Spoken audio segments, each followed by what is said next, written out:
আসসালামু আলাইকুম। জুলাই সনদ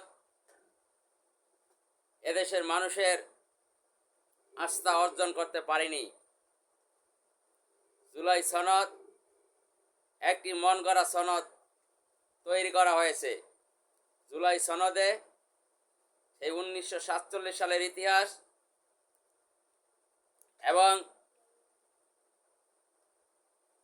বাংলাদেশে যে সবচেয়ে বড় ট্র্যাজেডি হয়েছিল শাপলা চত্বরে, সেই শাপলা চত্বরের ইতিহাস এই জুলাই ঘোষণাপত্রে আসে নাই। এই জুলাই ঘোষণাপত্রে একটি গোষ্ঠী খুশি হয়েছে, সেটা হলো বিএনপি। তাদের মন মতন হয়েছে, তারা যা বলেছে তাই করেছে। জুলাই ঘোষণাপত্রে আরেকটি ট্র্যাজেডি হয়েছিল পিলখানা। সেই পিলখানা হত্যাকাণ্ডের ঘটনাবলীও এখানে আসে নাই।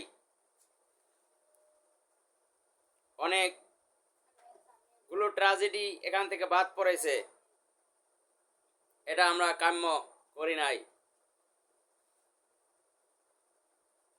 এই সনদ, এই ঘোষণাপত্রে আমার মনে হয় অনেক রাজনৈতিক দল সই করবে না।